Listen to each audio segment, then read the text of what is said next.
Hi, this is Privateer Station, and today we're bringing you day 475 of Russian invasion into Ukraine. As always, with former advisor to the Office of the President of Ukraine, Lieutenant Colonel Oleksiy Arestovych, and Russian opposition politician, lawyer, and blogger, ex-member of Russian Congress, Mark Feygin. Usual thanks to our members and Super Chat users. Thank you, Bill. Thank you, Bikers. Thank you, Mormule. Thank you, Jamer and Cloves. You guys are fantastic. Without you, it would have been quite a bit harder to maintain this channel. So with that, day 475. Enjoy.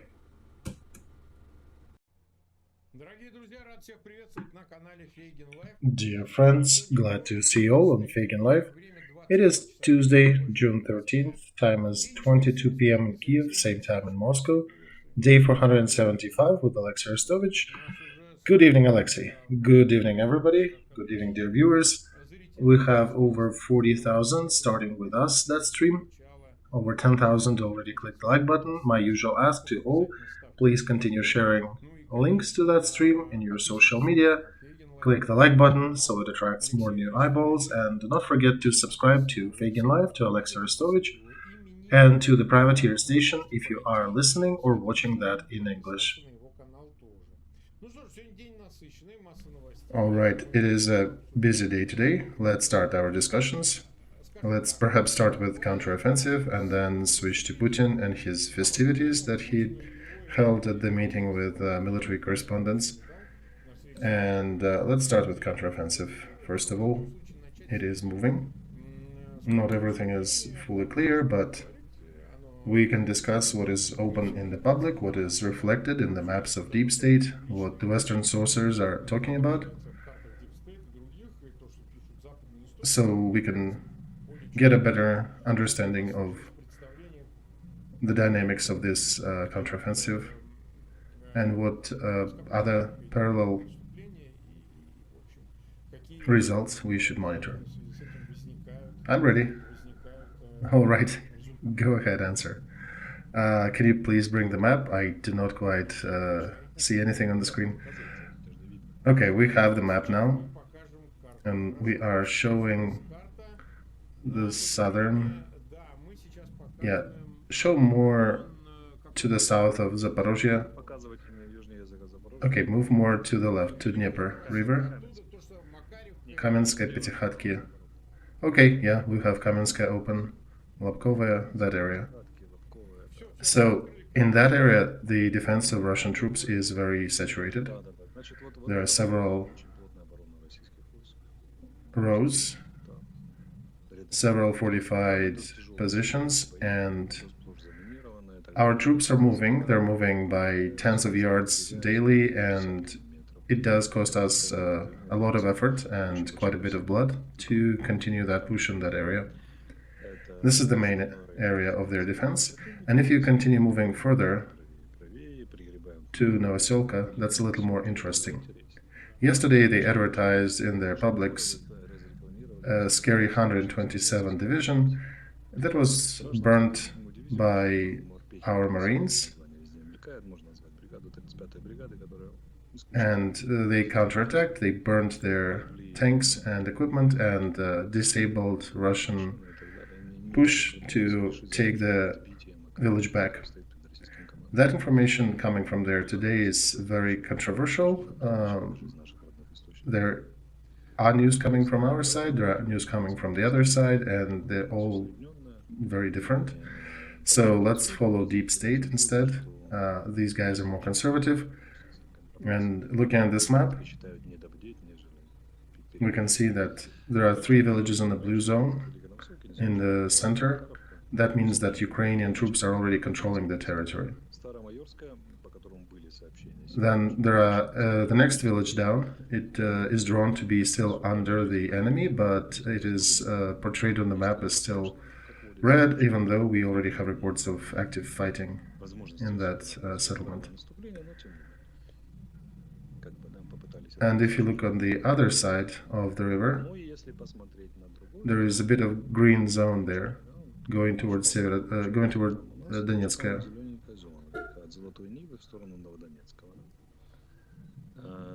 And there were rumors about us capturing Novomayorsk, And the line still goes along Novomayorska, Novodonetska, so that line still holds, it looks like. And Rovnopol is still under the enemy, even though on this map, even though there are quite a few messages that we might have cut this protrusion on the front line already. That is probably not so. The fighting is still going. Russian aviation lost today K-52 helicopter. The fights are very intensive there, and that area is not going to be fast or easy. What we did near Big Novoselka when we pushed 4 kilometers down south, that was an achievement. And one needs to know that Russians, they actually moved their troops from Kherson after they flooded the dam. After they broke the dam and flooded the territory, they moved part of their troops to that area to reinforce their current positions. So, if to say in general they already are engaging their reserves, we have not.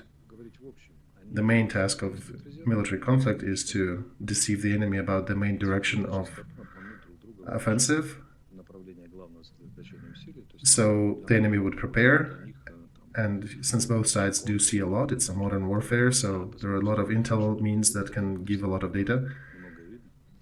And then commanders on the field on both sides are doing a very specific fight, making sure that they try to deceive the enemy, because it is much difficult to relocate troops from the position when they are deployed to another position. So basically, the person who first moves, the commander who first moves most of their reserves to a certain part and doesn't guess that part of the front right, he will be faced with a lot of difficulties later.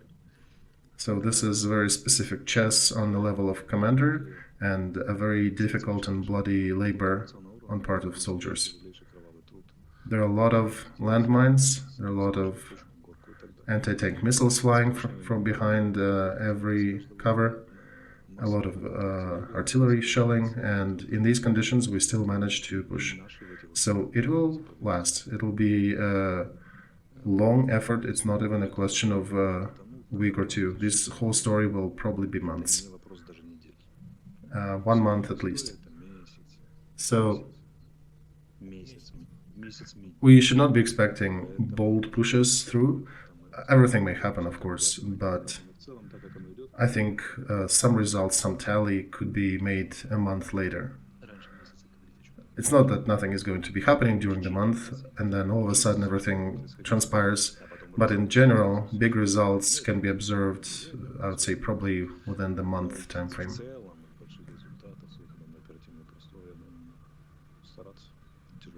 If you compare what we are doing still, the skeptics, with Russian army, what they were doing in Soledar and Bakhmut when it took them almost half a year or a year to take some of them, we of course are much faster, but it is a slow, tedious grinding. What's happening in Bakhmut? In Bakhmut, they still have artillery advantage, but our troops managed to push forward. And we're getting reports, not too great, but still they're moving by 250 yards, 900 yards. And if you look at the map, it's already our pincers starting to transpire around Bakhmut. And we're breaking to Krasnogora. You can see there is a corridor starting to appear on the map towards Krasnogora. It's smack in the middle, slightly above the middle of this map. And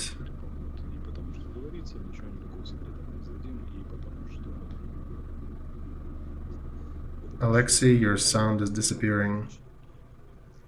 Sorry, I touched the cord. Please be careful, otherwise, yeah, we're losing you. So don't forget Avdiivka also, to the south, where the enemy is trying to counter-attack and try to surround it in a futile motion. But the fighting is going, and Kremenная Liman, the enemy, is also trying to gather some forces to push back, but unsuccessfully.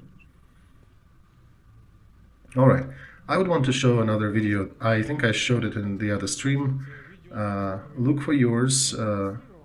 Published a video This is a very short one. It probably is 10 seconds long, where we have a video shooting from drone how some soldiers are shooting others who are trying to retreat from their positions. It's difficult to understand what was staged or not. The Russian army doesn't do that.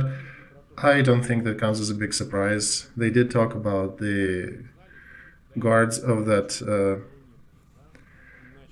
so-called the second line of defense, the guards that are guarding the troops so they don't run away.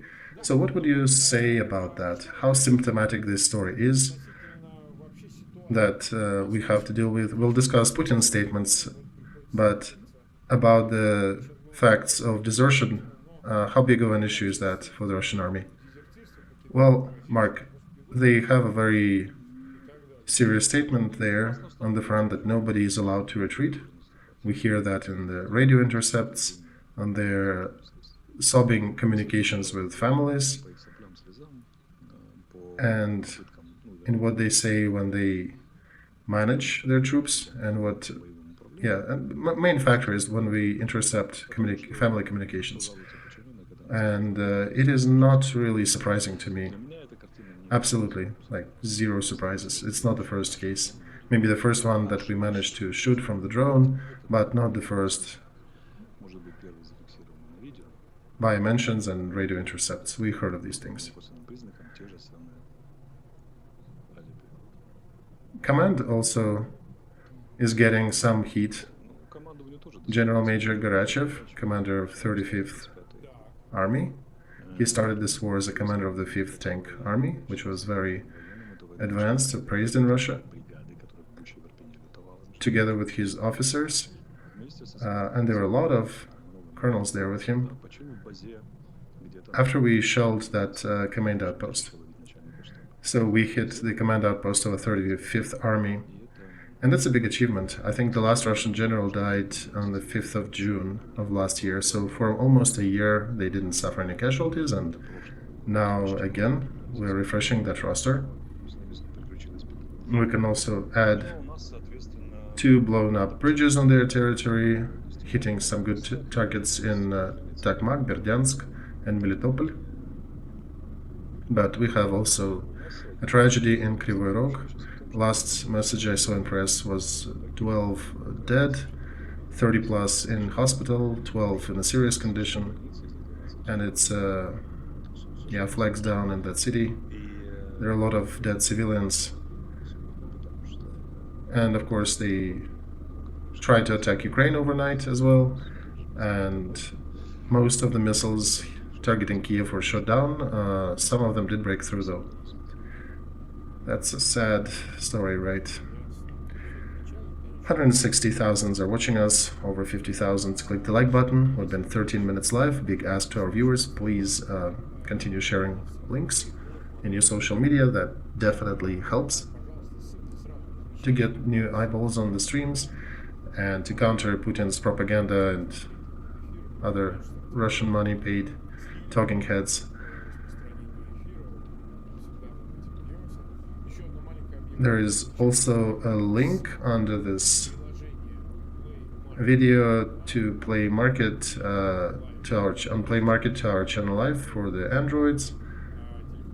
I think we have an app for Droids, and you can watch our streams there, which is rather convenient if you prefer to do it this way rather than on YouTube.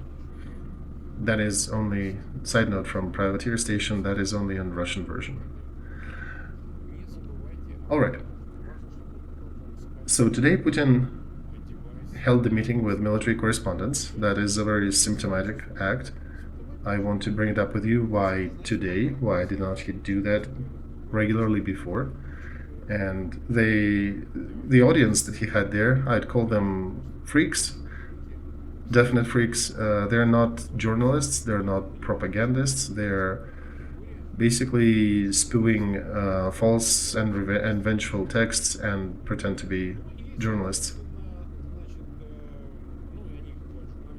So what statements did we hear during that meeting? I can read the whole list so you can comment all of them. We will not be going individually over each of them. I'll just give a summary. So, what he stated there, the goals of special operation are changing according to the situation on the front, but in general, they're the same. Ukraine is the country that is being used by the West to dishevel Russia. Whatever is happening in Ukraine now will preclude any neo-Nazis' roots growing in Ukraine. Russia is continually demilitarizing Ukraine.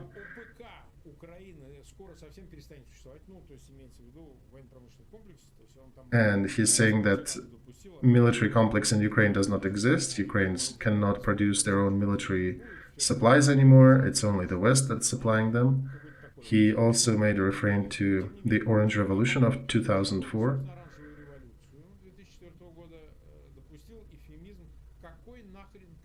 And he referred to that, saying that the third round of that voting was a charade. It was all the pushback from the people in the country were fake and instigated. The real winner was different. Our losses will be announced by Minister of Defense. He is not stating that, but he did say that they lost 54 tanks.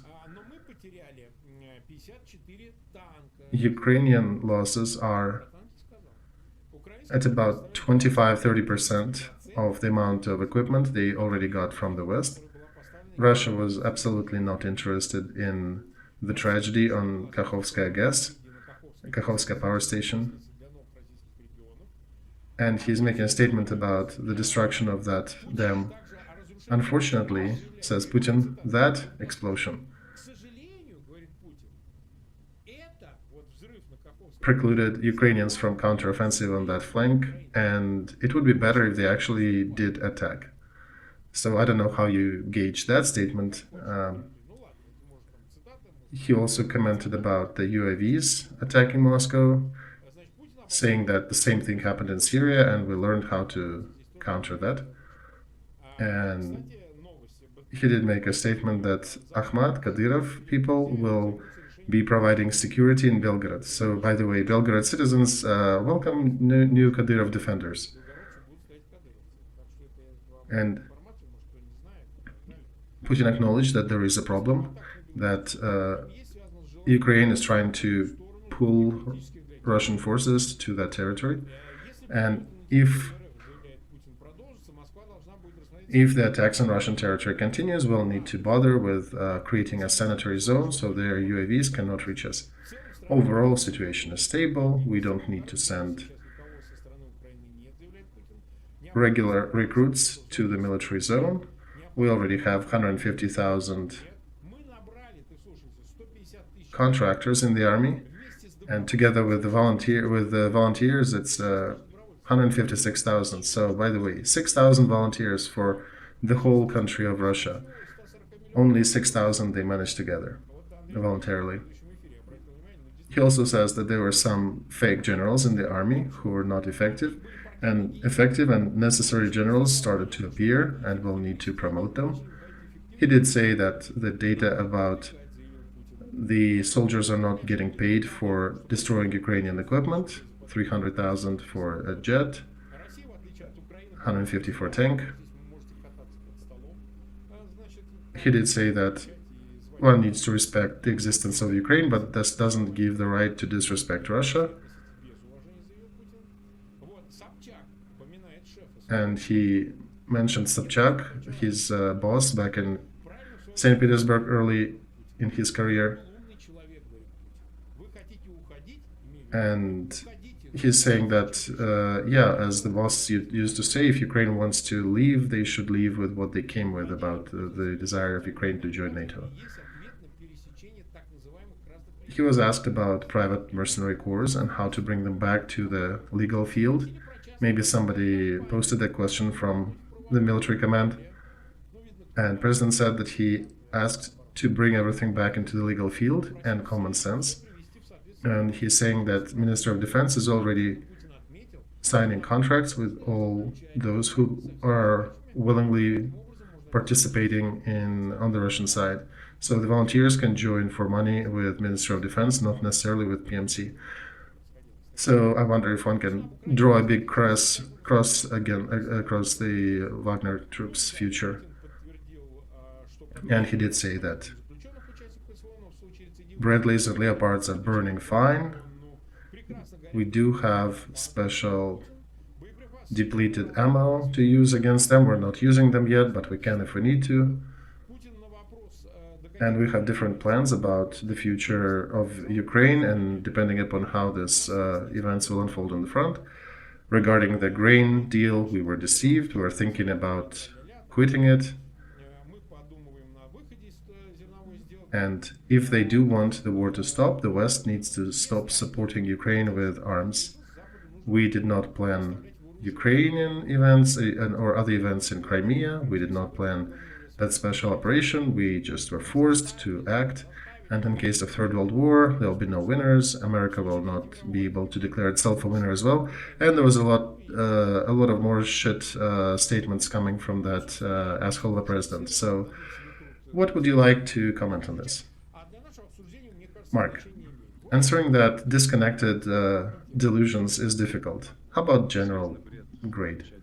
Okay, I could do that. The fact of him showing in front of this group means that the signal from society crossed a certain threshold, and now he has to react to that. It is connected with a lot of complaints that are coming from the bottom up, especially these so-called military correspondents and soldiers who are reaching to their families the signals of sharp disappointment and dissatisfaction. Soldiers are stating that not only low on ammo, they don't have anything to eat. And what topics does the president work in the media sphere? Key points, right? He needs to address the hardest key points. Why does he need to do that? Because that causes a lot of tension. And he didn't answer the main question. How did that happen that Ukraine now has the strategic initiative and now they are choosing location and part of the front where they will attack? And Russia, so-called scary and mighty Russia, which is 3-4 times bigger than Ukraine in population, needs to sit in defense, deep defense, and make their plans in accordance with how successful will Ukrainian offensive be. And he did slip that, their general. He did say that he will not go to Kiev, right? Without mobilization. But for now, we don't need to do that, right? So that's what he was talking. And those 54 tanks, that's funny. Where did that come from? So he's basically apologizing. Apologizing for 4 or 5 counteroffensive days. Spotting the light into significant incongruities and deficiencies of their military defense system. Scary plans, sanitary area that's about nothing. Why is he picking military bloggers or so-called military correspondents? Because they provide a direct military media connection back with consumers, back with users of that information. So that system apparently is the one that's leaking, that is posing a lot of questions, and he needed to address that. Of course, military are not really informing anyone, so who is doing so-called military correspondence? So he is talking to them. And he creates the framework for their future messaging. And the general framework is, yes, we acknowledge certain problems, but the power acknowledges that, and we're working on it, and we'll fix it. The goals are the same, we see the problems up above, and we have a strategic solution for everything. And that means that's painful, that means that they're hurting, that means that they have serious deficiencies. I'll tell you that in order to make a president come out and speak, there's got to be a very serious reason to do that. And apparently this is according to our counteroffensive. So this is them recognizing certain level of success of Ukraine. Let's talk about Prigozhin. He said that on the 1st of June, everybody who is participating in the military action on the front with Ukraine, fighting for the Russian side, need to sign the contract with Ministry of Defense.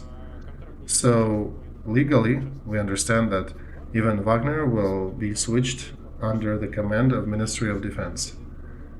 And they actually showed certain videos about battalion of Kadyrov, Ahmad, signing this contract, so we understand which side Kadyrov is playing on.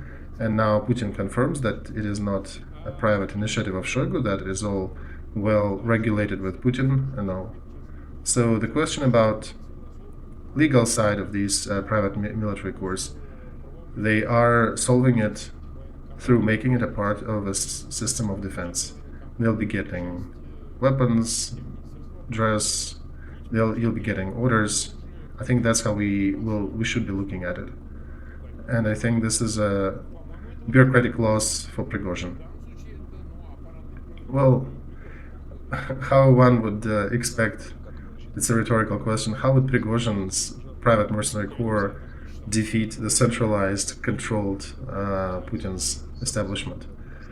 I think Kadyrov is a good indicator to that. He realized faster that he needs to wake up and start serving Putin. Otherwise, he may wake up one morning to find his head on a shelf, not on his shoulders. Remember that Mowgli and there was Tabaki, the jackal, near the Sher Khan. So yeah, that's kind of the position they realize they need to be in.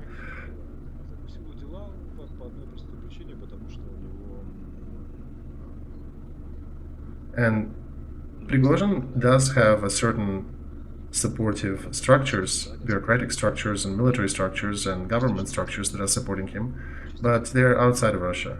They're in Africa.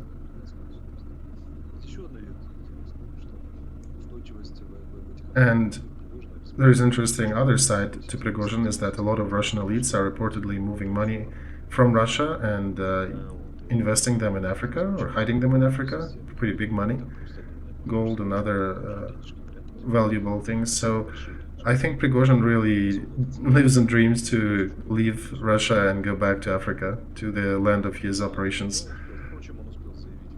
And he already made statements several times that he's not playing these games, he's not going to sign anything.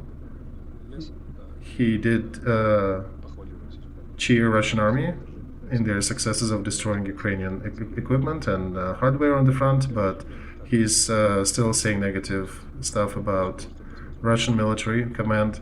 And it'll be interesting if it will eventually lead and boil to the point of inner fighting between Wagner, PMC, and Russian military. If that happens, we will be wholeheartedly cheering both sides. All right, that would be an interesting development if that occurs. We have a few other messages to address also. Let's go to this. There is a message about aid provided by United States to Ukraine. There is a number of, the number quoted was $350 million, I think. Yes, this is a fast package. This is a reaction to the losses, even though we have not lost any striker. There are 15 Bradleys coming in, 325 million, yes. So a lot of anti-tank equipment, some Bradleys coming in. I think they are gauging the immediate needs of a counteroffensive. And this is very clear in terms of what is being sent. All these things that are mentioned in that package, anti-tank missiles, grenades to the automatic grenade launcher. These are the usual tools and very effective tools, and soldiers prefer using them on the battlefield because it is easy to control, easy to destroy the enemy at a distance without having to incur losses. The first systems that are usually, that one side usually runs out is anti-tank missiles because they're very effective. They're loved to be used by soldiers on the front, so these things need to be restocked, and that's what's happening. But as we see, there was another statement, sort of convoluted today, of the collective West that came through several politicians and military, that if Ukraine loses anything, it's not scary, we will restock that. As Germans said, we cannot restore every destroyed Leopard 2, but Leopard 1 we can definitely restore and replenish the same back. And that's good enough for us to solve the tasks in the counteroffensive. So, not to say that everything is according to the plan, because that's the favorite statement of Putin. We are working slowly and methodically, like a good industrial excavator, and digging our big trench to the Azov Sea. All right, in general, how do you gauge the reliability of German equipment, American equipment? Mark, it's difficult for me to answer that question. I'm not the one exploiting it, but right. But the main thesis of their psyop is that Bradley and Leopards are not worth much on the front, and they're being destroyed by their military. So yeah, what do you want me to address here? That they're super successful in destroying them, and what are they using to do it? Armadas, the fake tanks that are not present on the front? I know, Mark, that the losses of the Western equipment are much lower than the losses of Russian side. And Bradleys that caught a few mines, and there's also an opinion that some of them got anti-tank missiles. They actually saved the lives of most of soldiers that were in there. If Russian APC blew up on the mine, everybody in there would be dead. So the equipment that we have is super reliable and has very high degree of protecting, a very high chance of protecting lives of people inside. So these are great. These machines are great. They are saving lives of our soldiers. And I think America has thousands of Bradleys in conservation, so we can definitely be expecting replenishments as the events unfold. So that's the expected losses of hardware, and that's what's happening. All right, 223,000 are watching us. 74,000 click the like button. Lukashenka, the president of Belarus, gave an interview to one of Russian propagandists, Skabeva. He did say that Belarus get missiles and bombs that are 3 times more powerful than the ones used in Hiroshima and Nagasaki, and he's saying that his hand will not falter and he will use tactical nukes if he needs to, if anybody invades territory of Belarus. And he did make it sound that it is him making decisions and not Putin who is controlling his actions. But how do you, what would you say regarding that continuous blackmail from Belarus? We talked about it several times, and we're skeptical about them using the actual arms. But as for blackmail, that's their day job, pretty much. Right, Mark? I was dreaming about many things when I was a child. I was dreaming of being a cosmonaut, but I never dreamt that I'll be grown up having to comment continuous idiotic statements by 2 dumb fucks. Okay, let's start in orderly fashion.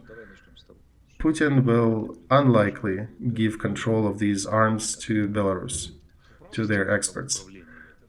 He'll still prefer to leave control of the nukes himself. So I don't know what Belarus is talking about.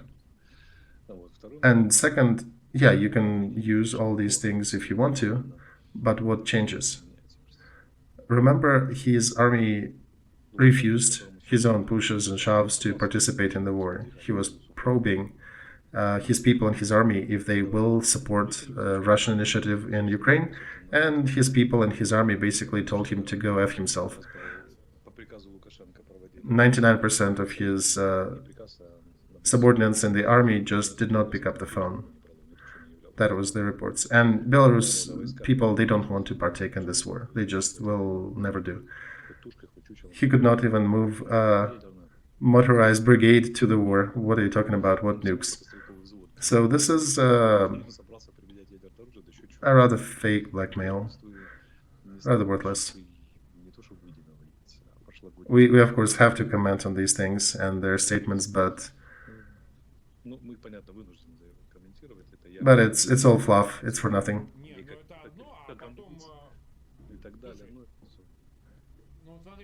Well, some of the commentators on their side and their analysts are saying that, since some of the troops from across the front and go into Belgrade region, they're saying that eventually somebody might come to Belarus territory as well. Do you think that's contextually message to that, maybe? Oh, he would be using tactical nukes against partisans? Well, he might use it on Poland instead. There could be a Kalinowski detachment breaking up from the battlefield to go for his butt in Minsk, but he may be using nukes somewhere else. No, Mark, this is a level of science fiction that I don't want to comment on. However, using an opportunity, until I forget, I need to send my cheers and hello to Tamara Petrovna, very good person that I met today, and I want to wish her very everything well, and thank you for attention, Tamara. All right, mysterious. There's another topic that we did want to bring up on the eve of the NATO summit.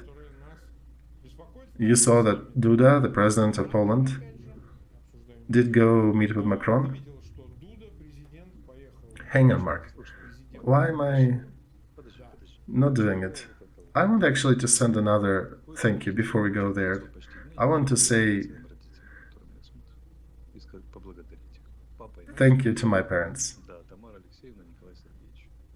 because they are watching our streams daily. Are they watching daily? Yeah, I want to say hello to my family, Mark. Just use that pulpit and say thank you.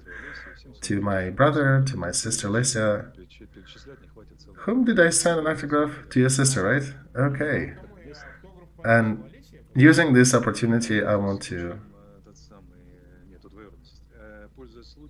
finally, on almost day 500 of this war, to send a personal message to my family members. All right, let's proceed.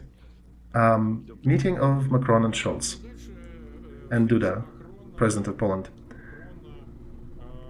It is communicated that they also discussed the Belarus problem and Ukraine joining NATO.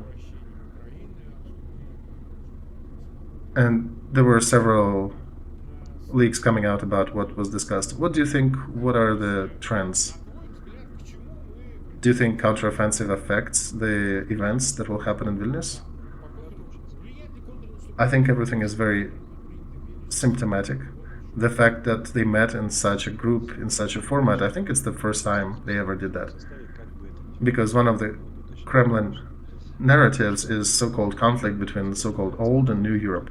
France, Italy, Germany against growth of Poland, Baltic countries, Ukraine, Belarus, its future, etc. That the old West is afraid of that. And also Scandinavian countries, and the Kremlin needs to disconnect them and play them in a way that they never become real friends. That there are some Masons, Rockefellers, Rottweilers, and everybody else. So the fact of the meeting in that format actually shows that even if you pick the Putin's model about the conflict of Eastern and Western Europes, they did find time and opportunity to do a bilateral meeting. You mean trilateral? No, bilateral. It's the old Europe and the new one. Okay, in that regard. Got it. So I'm especially picking the paradigm that Moscow narrative is pushing. Even from that point of view, they have chances, much higher chances to achieve certain agreements between each other than Moscow trying to break the Europe apart.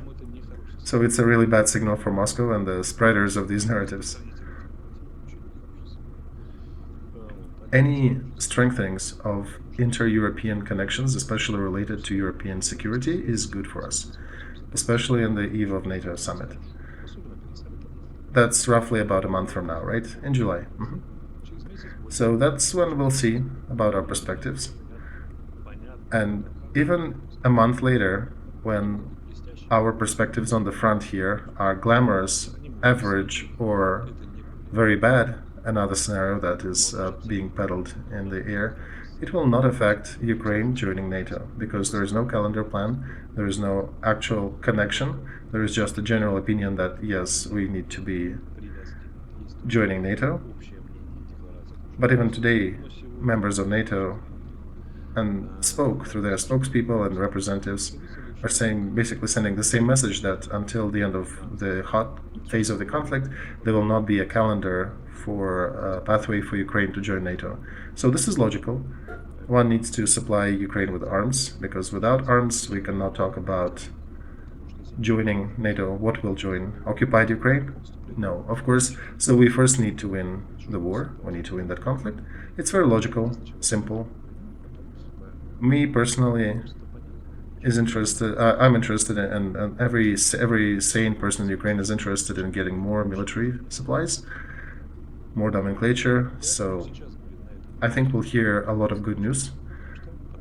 We do expect there might be some aviation-related news, so that is not a secret. And NATO summit has other tasks to solve, to figure out Sweden's adoption into the ranks, and we'll hear about, I think, a lot of good decisions. And there'll be a question also about the guarantees before Ukraine joins NATO, and we'll see what guarantees will be given. They're talking about Israeli variant, about giving certain tools to use to boost our military production complex, and certain interaction and mutual support between us and NATO countries. So it's a big article to discuss, and I would say we have 2 minutes before the end of the stream. It's too little to venture into this topic. In general, I can say that results of NATO summit will not go in the direction that Putin's Russia wants to, and they'll be directed at weakening their capacity. And eventually, as we predicted back a while ago, the two graphs, the strength of Ukrainian army and the falling strength of Russian army, will collide, and then Ukrainian graph will prevail over Russian, and it might take some time to do it. If the first counteroffensive doesn't resolve all the matters, there'll be a second, a third, fourth, fifth. We'll solve it. And after we win, we'll join NATO.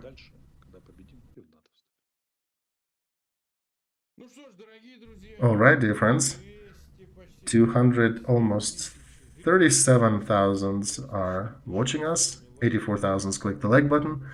We've been almost 43 minutes live. My usual big ask to all of you, please continue sharing links. Make sure that those people who need to see that, they do. We need to spread the word. And of course, if you have not subscribed to Feygin or Arestovych, please do that, as well as to the privateer station if you are listening or watching that stream in English. Tomorrow, we're doing another stream on Wednesday, you think? Mark, what if we do not tomorrow? What if we do Tuesday, Thursday, Saturday this week? All right, yeah, let's skip a day and do it on Thursday. And next week we'll do the proper Monday, Wednesday, as usual. All right, due to travels and all, we'll have to correct that. Again, thank you, viewers.